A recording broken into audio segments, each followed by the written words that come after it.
Bonjour à tous, bienvenue à l'atelier sur Qualification Québec, le guichet unique québécois en reconnaissance de compétences.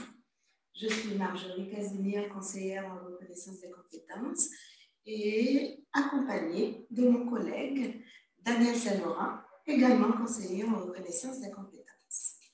Donc, il nous fera plaisir de vous présenter plusieurs informations quant aux démarches de reconnaissance des compétences et des façons pour pouvoir y recourir. Donc, le plan de la présentation est celui-ci. Donc, d'abord, une introduction pour faire connaître Qualification Québec et ses services. Ensuite, on passera au vif du sujet. Donc, vous présentez les démarches de reconnaissance des compétences pour, à la fin, répondre à vos questions. J'espère que ça vous va. Donc, on commence. Eh bien, qui est Qualification Québec? Eh bien, je vous dirais que Qualification Québec est le fruit d'une entente entre le ministère de l'Immigration, de la francisation et de l'intégration avec, jadis, Qualification Montréal pour la mise sur pied d'un guichet unique en matière d'information sur la reconnaissance des acquis et des compétences au Québec. Ce guichet unique vient pallier le manque d'information auquel souvent fait face plusieurs personnes, et plus particulièrement les personnes issues de l'immigration, afin de faire reconnaître et faire valoir leurs compétences en vue d'une intégration réussie au Québec. Donc, notre mandat, eh bien, nous avons le mandat d'accueillir, parce qu'on reçoit des clients à nos bureaux, de conseiller, d'informer, d'accompagner, de faire la promotion de la reconnaissance des compétences et bien sûr, aiguiller sur les différentes ressources en matière de reconnaissance des compétences. Donc, la clientèle desservie par Qualification Québec, elle est universelle. Donc, c'est autant les personnes immigrantes qui vivent au Québec, les personnes qui sont à l'extérieur du Canada et qui ont obtenu un certificat de sélection Québec ou tout autre permis officiel, tel qu'un permis de travailleur temporaire. C'est aussi des personnes qui sont à l'étape de considérer sérieusement leur arrivée au Québec. Donc, des démarches, entamer des démarches d'immigration. En termes de services, je tiens d'abord à vous préciser, parce que beaucoup de gens confondent nos services. On n'est ni un service d'emploi, ni un service d'immigration. Donc, en général, tout le temps, à l'habitude, nos services sont gratuits et nous collaborons très étroitement avec les différents acteurs de la reconnaissance des compétences. Bien, c'est autant les instances de réglementation. Donc, on parle des ordres professionnels, on parle aussi du secteur de l'éducation, parce que pour travailler en tant qu'enseignant au Québec, il faut détenir une autorisation d'enseigner. C'est autant différents ministères, tels que le ministère du Travail, de l'Immigration et de l'Éducation, touchant chacun à des champs bien particuliers en matière de reconnaissance des compétences. C'est aussi le marché du travail, parce qu'il existe des professions et des métiers, excusez-moi, réglementés. Je prends un exemple, la démarche de la RCMO, la reconnaissance de la main-d'œuvre. Et c'est aussi d'autres organisations qui vont délivrer des permis d'exercice. Donc, en l'occurrence, je fais référence au ministère de la Santé pour ce qui est de la profession de thanatologue et aussi le ministère de la Famille qui qualifie, en fait, qui s'occupe de la qualification du personnel de garde, du moins d'éducation à l'enfance. Merci. Donc, Daniel, je te cède la parole. Merci Marjorie. Maintenant, on va passer au vif du sujet. On va parler de reconnaissance des compétences, soit par équivalence, reconnaissance des acquis et des compétences, permis d'exercice et certificat de compétences. La reconnaissance des compétences, c'est d'abord et avant tout une évaluation de votre formation et de votre expérience surtout. Donc, votre expérience de travail va compter énormément au niveau de la reconnaissance des compétences. Et là, on va tenter de vous faire les distinctions entre équivalence, reconnaissance des acquis et des compétences, permis d'exercice et carte de compétences. Tout d'abord, parlons d'équivalence. Les équivalences, comme les gens l'appellent communément, ce n'est pas tout à fait une équivalence. L'évaluation comparative des études effectuées hors Québec, c'est un avis d'expert qui a été émis par le ministère de l'Immigration, de la Francisation et de l'Intégration à titre indicatif seulement. Ça veut dire quoi? Ça veut dire que ces experts-là vont prendre votre profil avec le nombre d'années que vous avez pris pour obtenir le diplôme et ils vont faire une comparaison avec notre système scolaire québécois. Donc, voyez-vous, on ne parle pas d'équivalence, mais bien de comparatif, de comparaison entre un système scolaire dans un pays donné et un système scolaire québécois. C'est pourquoi qu'on vous dit que ce n'est ni un diplôme, ni une équivalence de diplôme. Pourtant, beaucoup de gens le croient ainsi encore, mais on tente de démystifier tout ça par nos promotions, par les gens qu'on rencontre et par d'autres moyens pour que les gens comprennent que l'évaluation comparative, c'est un outil utile, mais pas nécessairement pour occuper le poste que vous désirez occuper. D'accord? L'OS, c'est un outil comparable à l'évaluation comparative des études effectuées hors Québec par le MIFI qui était le ministère de l'Immigration. L'OS est d'abord et avant tout un outil qui a été développé aux États-Unis et qui a été adapté au Canada pour l'ensemble des provinces canadiennes. C'est une évaluation qui compare encore une fois le système scolaire d'un pays X au système scolaire au Canada. Et en plus, le WES, comme le dit souvent ma collègue, permet également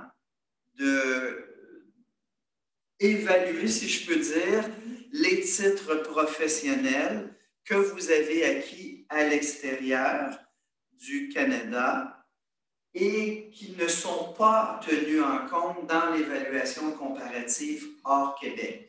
Ils ne sont pas tenus en compte officiellement par l'évaluation comparative au Québec, mais ils peuvent être tenus en compte officieusement par le marché du travail, les employeurs, si c'est, comme exemple, un Green Belt pour en management. Donc, vous allez me dire, mais à quoi servent les équivalences? Bien, ça vous sert énormément lorsque vous voulez postuler sur un poste dans la fonction publique qui exige un niveau de diplôme québécois.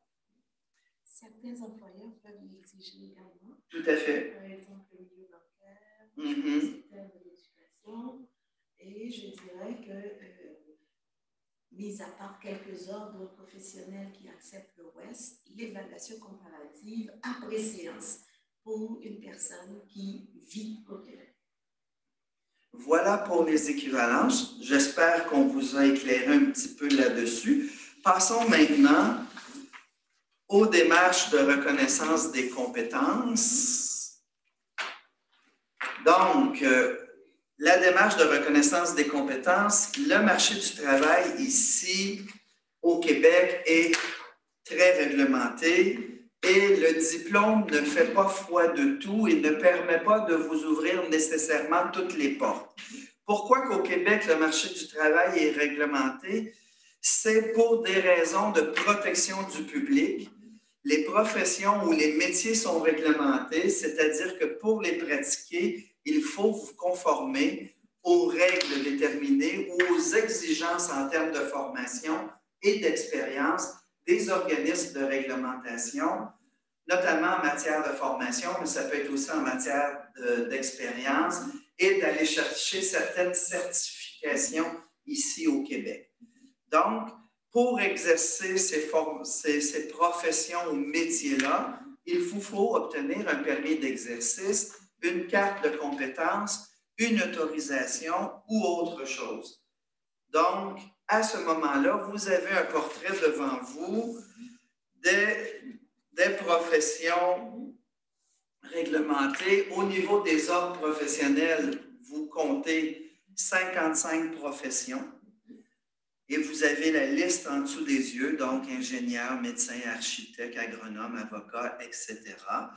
Au niveau de la construction, il y a 30 métiers qui sont réglementés et que vous devez passer par des options pour intégrer l'industrie de la construction, 3 options différentes, soit les bassins de main-d'œuvre, soit la reconnaissance de vos heures travaillées à l'extérieur du Québec, ou encore de passer par une reconnaissance des acquis et des compétences qui vous mène à un diplôme qui vous donne une entrée dans l'industrie de la construction, dans ces différents métiers-là. Pour les métiers hors construction qui sont gérés par Emploi Québec, plus précisément par le Centre administratif de la qualification professionnelle, le Centre administratif de la qualification professionnelle, dans certains métiers, vont vous demander soit de l'expérience, soit de la formation, d'avoir suivi des formations obligatoires, c'est-à-dire des cours obligatoires et de l'expérience pour obtenir la carte de qualification. Donc, si je comprends bien, Daniel, aux ordres professionnels, une personne va contacter un ordre pour la reconnaissance d'équivalence de son diplôme, de sa formation. Pour faire l'évaluation de son diplôme, pour voir si son diplôme correspond au programme ici. Et si son diplôme correspond au programme ici, il peut soit faire ce qu'on appelle la formation d'intégration à la profession, ou encore ne faire que des examens pour obtenir son permis d'exercice. Et des stages pour obtenir son permis d'exercice. Et pour le domaine de la construction, bien l'instance réglementaire, c'est la Commission de la construction du Québec. Tout à fait. Tout à fait. Qui va régir l'ensemble de ces 30 métiers-là. Voilà, et qui appose des exigences et que vous devez répondre à ces exigences-là pour obtenir soit une carte d'apprenti, une carte compagnon ou encore un certificat d'exemption.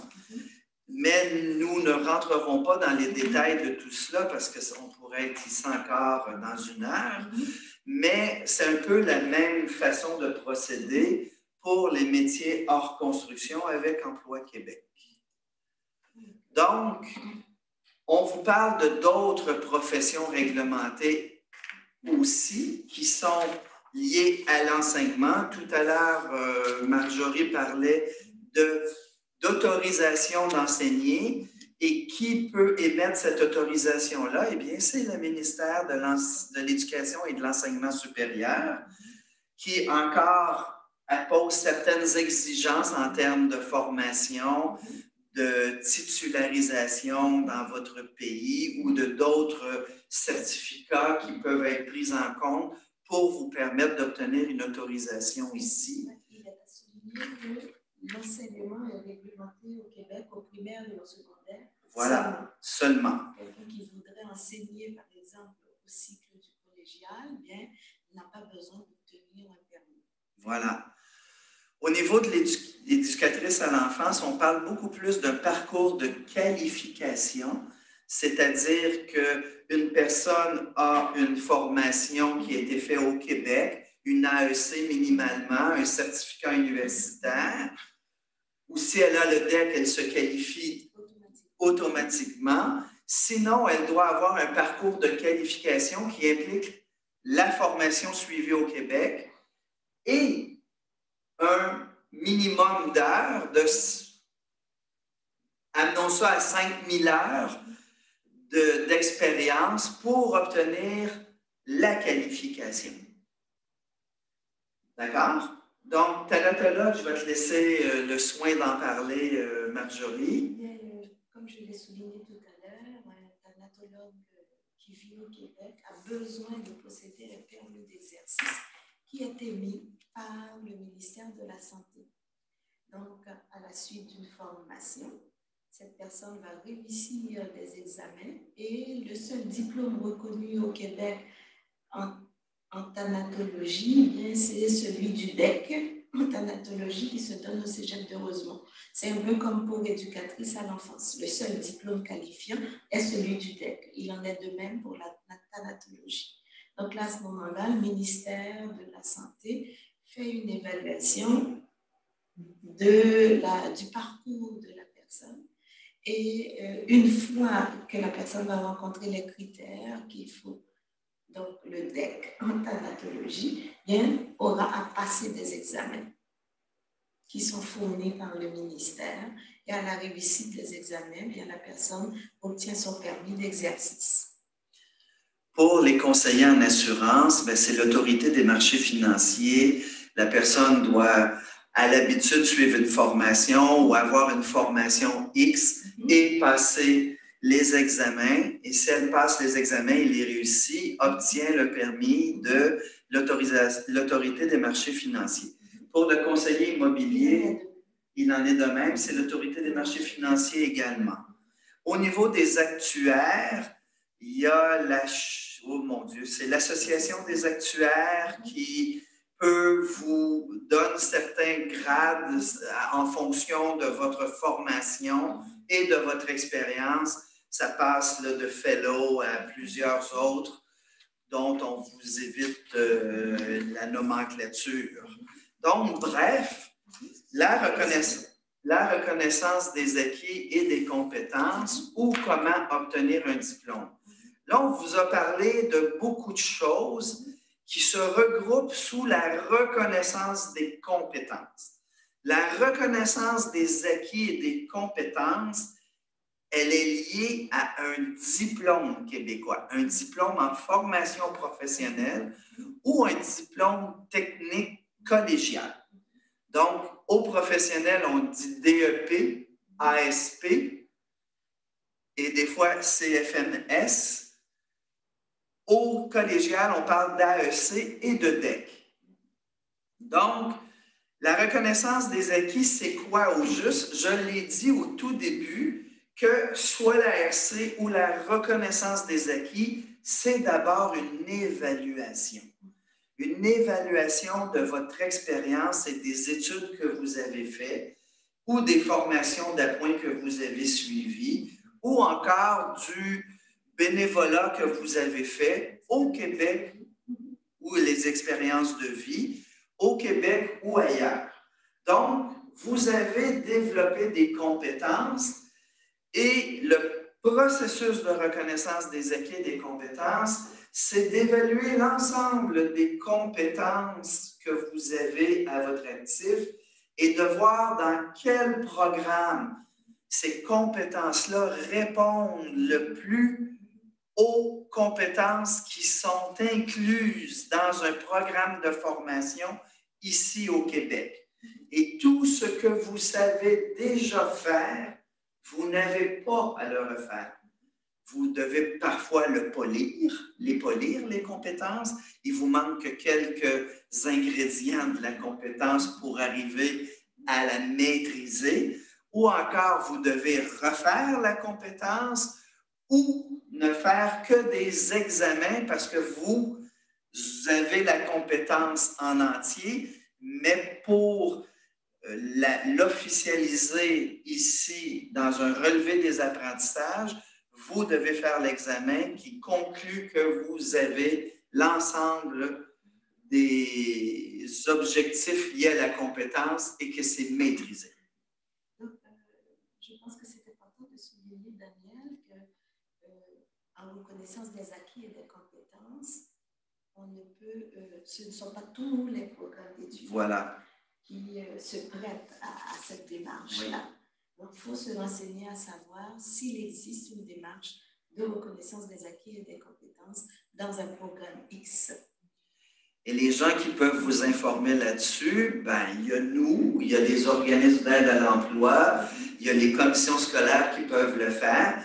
Mais si vous cherchez le programme, vous n'êtes vraiment pas certain dans quelle voie vous engagez, nous vous invitons à nous appeler et à ce moment-là, on va voir avec vous et à nous rencontrer si ça vous est possible et nous regarderons les options possibles avec vous là-dessus et on vous expliquera également le processus pour que vous en ayez une idée vraiment beaucoup plus claire qu'une explication de 5 minutes.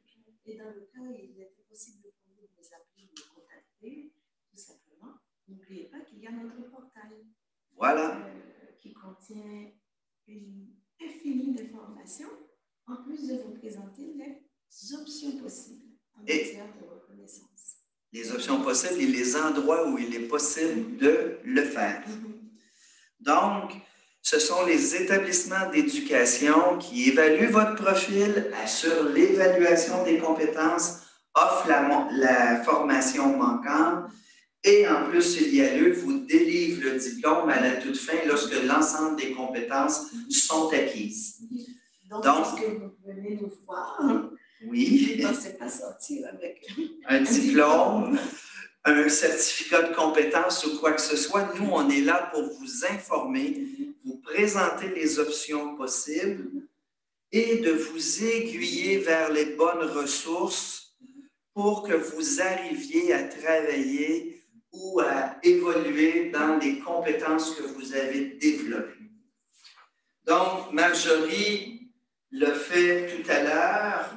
Elle vous a parlé de notre portail. Vous voyez devant vous sur la diapositive la page frontispice ou la page d'accueil de notre portail. Comme le disait tout à l'heure Marjorie, vous avez une foule d'informations sur ce portail-là qui vous présente l'ensemble des options possibles, qui vous donne une description générale de votre profession ou de votre métier et qui vous dit également quelles sont les possibilités d'emploi partout dans l'ensemble des régions du Québec et qui vous donne les options possibles et les endroits où vous pouvez faire la reconnaissance des acquis dans l'ensemble des régions du Québec. Je vous invite fortement à aller poser votre nom dans le petit carré à gauche où c'est taper le nom d'une profession.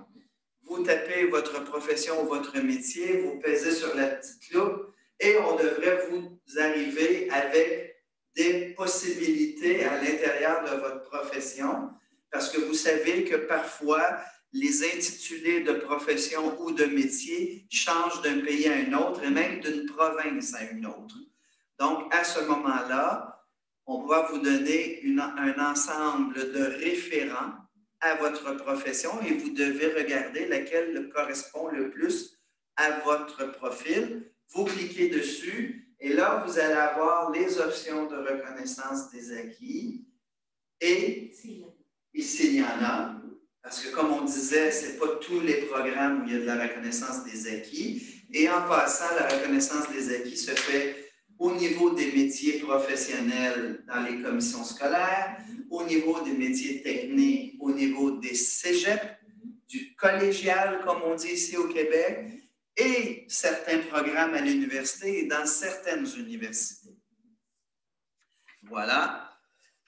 Voilà qui conclut notre présentation. J'espère que ça vous a plu et que vous êtes venus chercher des informations pertinentes pour vous et que ça vous invitera ou vous incitera à nous contacter, le cas échéant, ou d'aller sur notre portail pour aller chercher de l'information qui pourrait vous être très importante et qui vous amène vers certaines options auxquelles vous n'aviez peut-être pas songé. Et lorsque vous naviguez sur notre portail, n'oubliez pas de consulter nos fenêtres contextualisantes où vous pouvez vous renseigner sur D'abord, savoir ce qu'est la reconnaissance des compétences, la reconnaissance des acquis.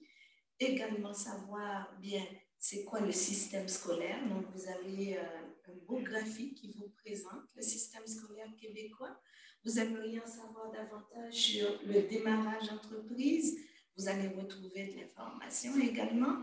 Et il en est de même d'avoir des suggestions d'organismes d'aide et d'intégration, et particulièrement ceux qui sont partenaires également du ministère de l'Immigration, de la francisation et de l'intégration.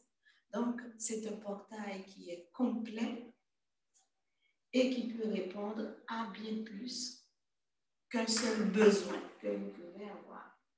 Donc, je vous souhaite bonne continuation, bonne chance dans vos démarches d'intégration et de reconnaissance des compétences au Québec. Et n'hésitez pas à aller sur notre kiosque Qualification Québec tout au long du salon pour clavarder avec nous ou encore pour avoir nos coordonnées, pour nous contacter. Merci et bonne chance à vous tous. Merci de votre attention.